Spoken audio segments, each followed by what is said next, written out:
News Channel 7. Time for 7 First Alert weather. Well, this is the temperature for today. You can see we're up to 91 degrees. The humidity is 26% as you look at this. And the winds are not too bad, but if you look at the background here, you can kind of see some of those clouds a little dark out there in the distance. We have some thunderstorms that are out there over some of the mountain locations. An official high temperature today was 92 for Boise. You see 89 degrees for Mountain Home. 92 degrees for Caldwell, 82 degrees for Twin Falls. Most of mountain locations had temperatures generally into those 70s. Taking a look at the satellite and radar, which we've been watching all the afternoon for some of these thunderstorms. As you notice, we had the first one that came through here. You can notice right there, and it broke up just right around the Ontario area. But nonetheless, they had some gusty winds that moved through the area there. We had another storm that was just to the south and made it up to about Parma. And then you can see how that disintegrates. So you're kind of getting the idea as you look at these storms here as they move in off the mountains and come down into the drier air, they tend to break up, but they still have a lot of lightning there. I'm not going to say that every one of them is going to do that. As you look at some more storms that are just to our southwest, they're right on the top of the Owyhees.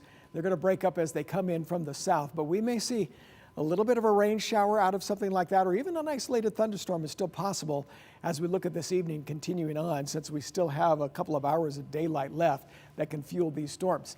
Up here through northern Nevada, moving up through Twin Falls, and finally up into some of the central mountains around Haley, as well as Ketchum. They're still getting rain today, and they're still getting a little bit more rain. There's nothing wrong with that, but it's moving through.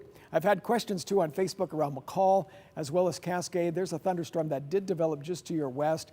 It doesn't look like there's a lot up there, but just to let you know, the entire area is somewhat unsettled with these showers, and you can see them moving up here around Hazleton, Jerome, Twin Falls, and up toward Haley as well as Ketchum. And the yellow spots along through here, still some isolated thunderstorms for this evening. And there's enough moisture out there that we could likely see this again for later tomorrow afternoon, maybe not quite as much as what we had for today. I think tomorrow's a little more sunshine, even though we started with clouds for this morning. So we're starting to see some of this moisture push a little bit to our east. Wanted to show you the temperatures for the last 2 weeks. You remember this stretch, 6 and 7 days where those temperatures were above 100 degrees?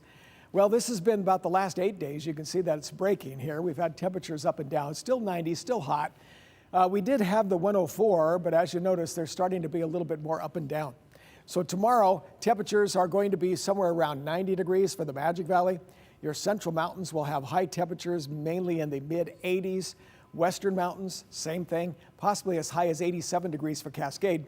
Down here in valley locations, we've got a day that could come very close to 100 degrees. 96 degrees will be the high temperature for Boise. And the 7-day forecast still has a 96 for Friday. Still an isolated thunderstorm there, but drying up pretty much for the weekend with temperatures in the 90s. Next week, we could come up a little bit, highs into some of those upper 90s, maybe near 100 for a couple of days, the end of next week. We've got more information. We're going to return.